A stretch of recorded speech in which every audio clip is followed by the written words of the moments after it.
జై శ్రీరామ్. అందరికీ నమస్కారం. వెల్కమ్ టు న్యూస్ అఖండ. నేను మీ కస్తూరి శ్రీధర్. మిత్రులారా, మావోయిస్టు నేత అయినటువంటి హిడ్మాకు వ్యతిరేకంగా మన ఏబీవీపీ ఏం చేసిందో తెలిసిన ఈ న్యూస్ చూడండి ఒకసారి. సూపర్గా ఉంటుంది అట్లే, ఓకేనా? మాధ్వి హిడ్మా వీడొక కరుడు కట్టినటువంటి మావోయిస్టు. కేవలం మావోయిస్టు మాత్రమే కాదు, మావోయిస్టు అగ్రనేత కూడా. ఈ హిడ్మా అనేవాడు తన చిన్నతనంలోనే పోయి మావోయిస్టులో చేరిపినాడు. ఆ వయసులోనే ఈ మావోయిస్టుల దగ్గర తుపాకీ పట్టుకొని కాల్చడం, జనాన్ని చంపడం, పోలీసులపైన కాల్పులు జరపడం, ఇలాంటివన్నీ కూడా నేర్చుకున్నాడు. ఇక్కడ నేనేదో అంటే అన్నానంటారు కానీ చిన్న పిల్లలను ఈ మావోయిస్టులు ఏ విధంగా చేర్చుకుంటారు?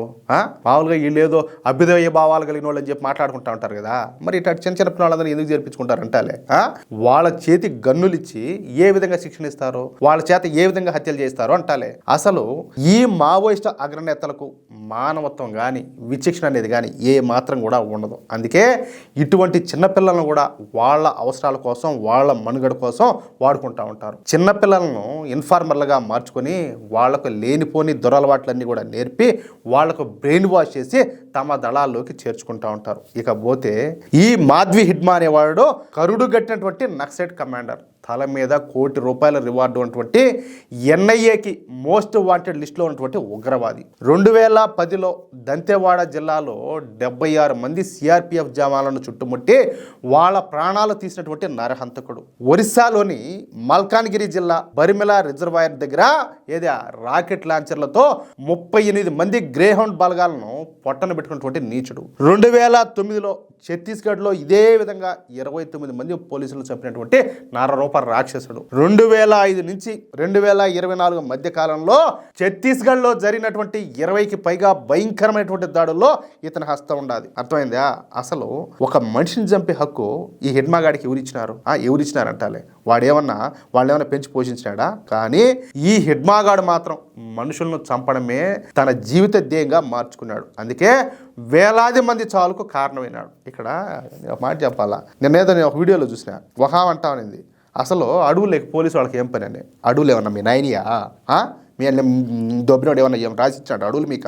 ఎవరి అడవులు మీకేం సంకనాకే పని? అడవుల్లో ఉండాల్సింది కాదు, ఏమన్నా పక్షులు, మృగాలు, జంతువులు ఉండాలా. మీరేం సంకనాకుతారు అడవుల్లో మీకేం పని అంటాలే. అడవులోకి పోలీసు వాళ్ళు ఎందుకు వచ్చారంట? మీరెందుకున్నారు అడవుల్లో?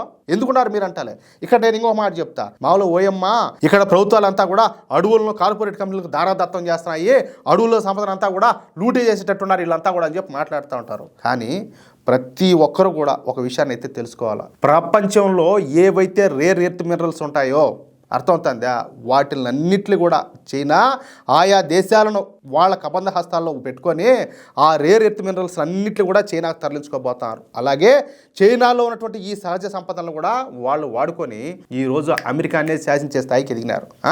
ఇప్పుడు ఈ రేర్ ఎర్త్ మినరల్స్ అన్నీ కూడా ఏడుంటాయా? అడవుల్లోనో కొండల్లోనూ ఉంటాయి, ఏమైనా సిటీల్లో ఉంటాయా? సిగ్గునాది మీకు. ఆ చైనా సంకన ఆకుతూ ఉంటారు, వాటి ముడ్డిని ఆకుతూ ఉంటారు. ఈరోజు మీకు అడవుల గురించి మాట్లాడే హక్కు అర్హత మీకు ఉండాది అంటాలే. దీంతో ఈ దండకారణ్యంలో ఈ మాధ్వి హిడ్మా గాడి అరాచకాలు ఎక్కువైపోతా ఉండడంతో ఛత్తీస్గఢ్లో ఉన్నటువంటి గిరిజన సోదరులు అంతా కలిసి ఒక వ్యవస్థను ఏర్పాటు చేసుకున్నారు. వీళ్ళ ఆగడాలు, వీళ్ళ కృత్యాలు తట్టుకోలేక. దాని పేరే సాల్వాజుడుం. దాని లీడర్ వచ్చేసి మహేంద్ర కర్మ. ఈ సాల్వాజుడుం అనే పేరు మీరు టీవీలోను న్యూస్ పేపర్లోనూ చదివి ఉంటారు, వినుంటారు మీరు. ఈ సాల్వాజుడంలో ఉండే వాళ్ళంతా కూడా గిరిజనులే. వీళ్ళు మావోయిస్టులకు వ్యతిరేకంగా పనిచేస్తూ ఉంటారనమాట. కానీ ఈ మాధ్వి హిడ్మా అనేవాడు ఈ సాల్వాజుడుం నాయకుడైనటువంటి మహేంద్ర కర్మను స్వయంగా వాడి చేతులతోనే చంపేసినాడు. వీళ్ళంట గిరిజనుల కోసం పనిచేస్తారంట, గిరిజనుల కోసం, వాళ్ళ హక్కుల కోసం పోరాడతారంట. కనీసం ఈడు పుట్టినూళ్ళయ్యా, ఈ హిడ్మా పుట్టినూళ్ళలో కనీసం ఒక స్కూల్ లేదు, ఆ ఊరికి రోడ్ లేదు, కనీసం హాస్పిటల్ సౌకర్యం లేదు, ఏమీ లేదు. ఇప్పుడు కూడా వాళ్ళు ఆది మానవుల కాలంలో ఉన్నట్టున్నారు. వాళ్ళు ఆ విధంగా బతున్నారు. వీళ్ళేది మాట్లాడేది అభివృద్ధి గురించి? వీళ్ళకి కావాల్సింది చైనా అభివృద్ధి కావాలా. భారతదేశం ఎప్పటికి కూడా ఎదగకూడదు. దానికోసం ఇటువంటి లంగా మాటలు, లత్కోర్ మాటలు, డకాయిట్ మాటలన్నీ కూడా మాట్లాడతా ఇలాంటి చేష్టాలు చేస్తూ ఉంటారు. అభివృద్ధి గురించి మాట్లాడడానికి అసలు వీళ్ళకి అర్థం ఉన్నది అంటాలి. అంతేకాకుండా ఈ సాల్వాజూడం కార్యకర్తలను వెతికి వెతికి చంపినాడు. అలాంటి నరరూప రాక్షసుడైనటువంటి ఈ మాధ్వి హిట్మగాడిని మొన్న వారం రోజుల క్రితం మన కేంద్ర బలగాలు ఎన్కౌంటర్ చేసినాయి. చాలా సంతోషం, మంచి పని చేసినారు. చాలా మంది అమాయకులను అయితే కాపాడినారు. ఏది పోయిన కాడికి పోయినా కానీ ఈడు పానతో ఇంకెంతమందిని పొట్టను పెట్టుకునిండో మొత్తానికి అయితే మంచి పని చేశారు. అది కూడా మన అల్లూరి సీతారామరాజు జిల్లా అడవుల్లో కావడం గమనార్హం. ఇక్కడ చాలా మంది వస్తారు ఈ అర్బన్ నక్సల్స్ అంతా కూడా. ఇదంతా ఈ ఎన్కౌంటర్ అంతా బోటకం, ఇదంతా డ్రామా, పోలీసులు కావాలని పట్టుకొచ్చి కాల్ చేశారు అది ఇదని చెప్పేసి. కాదియా ఒకటి శాతంలో పట్టుకోండేది అదేమన్నా గిటారా లేకపోతే ఫ్లూట్ ఆయన పట్టుకోండేదా? దాన్ని ఏమంటారు గన్ అనరా? ఆయన చెప్పిన వాళ్ళంతా వాళ్ళు మనుషులు కాదు, ఈయన మాత్రమే మనిషి. సిగ్గుండాలి.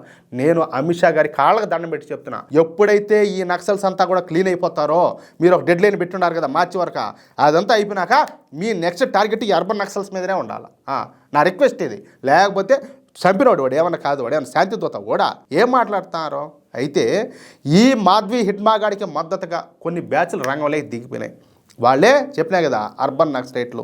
మొన్న ఆదివారం రోజున ఇండియా గేట్ దగ్గర వాయు కాలుష్యం పైన నిరసన తెలిపేందుకు ఒక కార్యక్రమం అయితే నిర్వహించారు. పేరుకేమో వాయు కాలుష్యం మీద, కానీ నిజానికి అది వేరే అనమాట. ఇక సామాజిక కార్యకర్తల రూపంలో ఇండియా గేట్ వద్దకు వచ్చినటువంటి ఈ అర్బన్ నక్సలైట్లు పెద్ద ఎత్తున ఈ మాధ్వి హిట్మాకు మద్దతుగా నినాదాలు చేశారు. వచ్చిన పని ఏంది? ఆడ మాట్లాడేది ఏంది? ఏందంటే ఈ మాధ్వి హిట్మాది ఎన్కౌంటర్ కాదు, అతనిని అరెస్ట్ చేసి చంపినారంట. పెద్ద ఎత్తున రెంకెలేస్తా మీడియా ముందు ఓవర్ యాక్షన్ చేశారు. అక్కడ ఉన్న ప్రజలకు ఇబ్బందులు కలిగించారు. అర్థమవుతుందా? ఇందులో సైంటిస్ట్ ఫర్ సొసైటీ అనే సంస్థ, అలాగే హిమకండ్, అలాగే బిఎస్ఈఎం అనేటువంటి మరో 2 సంస్థలు హిడ్మాకు సంబంధించినటువంటి నినాదాలు చేయడం ప్రారంభించాయి. కనీసం అంబులెన్స్ పోతా ఉంటే అంబులెన్స్ కూడా దారిలో ఇల్లు. దాన్ని బట్టి మీరు అర్థం చేసుకోండి దేంతో కొట్టాలి వీళ్ళను. దీంతో పోలీసులు వీళ్ళని అరెస్ట్ చేసి రిమాండ్కి అయితే తరలించారు. అదే సమయంలో అర్బన్ నక్సలైట్లకు కోట లాంటి జేఎన్యూలో కూడా ఈ మావోయిస్టు నేత అయినటువంటి మాధ్వి హిట్మాకు అనుకూలంగా ఈ కమ్యూనిస్టు విద్యార్థులు ప్రదర్శనలు అయితే చేశారు. మాధ్వి హిట్మాకు అనుకూలంగా పెద్ద ఎత్తున నినాదాలు చేశారు. వీళ్ళు మాట్లాడడము ప్రతి ఇంటి నుంచి కూడా ఒక మాధ్వి హిట్మా పుట్టుకొస్తాడని చెప్పేసి కేంద్ర ప్రభుత్వానికి వార్నింగ్ ఇచ్చారు. ప్రతి ఇంటి నుంచి ఒకడు వచ్చి ప్రతి ఇంటి నుంచి ఎవరి నుంచి ఒకడు వచ్చాడు. ఎందుకు రారా? ఖచ్చితంగా వచ్చారు. తమాషా చేసినా కూడా దేశం కోసం పనిచేసినాడు. ఆయన దేనికోసం పనిచేసినాడా?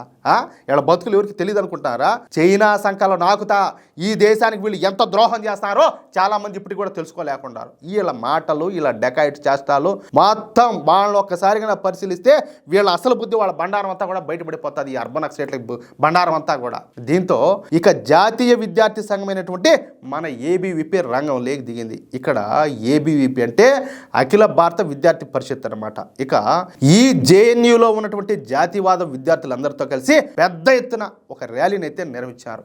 మాధ్వి హిట్మాకు వ్యతిరేకంగా ఈ భారీ ర్యాలీని అయితే చేశారు. అంతేకాకుండా ఈ మాధ్వి హిట్మాకు వ్యతిరేకంగా అలాగే మన భారతీయ సైనికులకు, కేంద్ర బలగాలకు, పోలీసులకు మద్దతుగా నినాదాలు ఇస్తా జేఎన్యూలో దడదడలాడించారు. మావోయిస్టు నాయకుడిని కీర్తించినటువంటి వాళ్ళపైన కఠిన చర్యలు తీసుకోవాలని చెప్పేసి డిమాండ్ చేస్తా పోలీసు బలగాలకు తమ సంఘీభావాన్ని అయితే ప్రకటించారు. దీంతో మన ఏబీవీపీ కార్యకర్తల ర్యాలీతో ఈ జేఎన్యూ అంతా కూడా హోరెత్తిపోయింది. పెద్ద సంఖ్యలో విద్యార్థులంతా కూడా ఈ ర్యాలీలో పాల్గొనడంతో ఇక కమ్యూనిస్టు విద్యార్థుల మొహంలో నెత్తురు చుక్క లేదంట. ఈ దెబ్బతో భయపడిపోయినటువంటి కమ్యూనిస్టు విద్యార్థులు అంటే ఈ అర్బన్ నక్సలైట్లు ఇక తమ రూముల నుంచి బయటికి కూడా రావడం లేదంట. అది విషయం. ఎల్లకాలం మీ ఆటే సాగుతుంది అనుకోండారా? ఎల్లకాలం కూడా ఇన్నాళ్ళు కూడా మొత్తం బుక్కులంతా కూడా మొత్తం అంతా మార్చి పార్టీ చరిత్ర అంతా ఊకరీకరించి మీడియా అంతా కూడా మీ చెప్పు చేతల్లో పెట్టుకొని అంతా మీకు ఇష్టం వచ్చినట్టే ఆడిపించారు కదా ఆటలంతా కూడా. ఎల్లకాలం కూడా మీ ఆటలే సాగుతాయి అనుకుంటున్నారా ఎట్టా? మిత్రులారా, ఈ న్యూస్ కనుక మీకు నచ్చినట్లయితే, నా మాటలతో మీరు ఏకీభవిస్తే తప్పనిసరిగా ఈ న్యూస్ నలుగురికి షేర్ చేయండి. అలాగే ప్రతి ఒక్కరూ కూడా మీ యొక్క అమూల్యమైనటువంటి అభిప్రాయాలను కామెంట్ రూపంలో తెలియజేయండి. ఇంకో విషయం ఏంటంటే, ఇంతవరకు మీరు కనుక మన ఛానల్ను సబ్స్క్రైబ్ చేసుకున్నట్లయితే ప్రతి ఒక్కరు కూడా మన ఛానల్ను సబ్స్క్రైబ్ చేసుకోండి, సపోర్ట్ చేయండి ప్లీజ్. జై శ్రీరామ్, జై హింద్.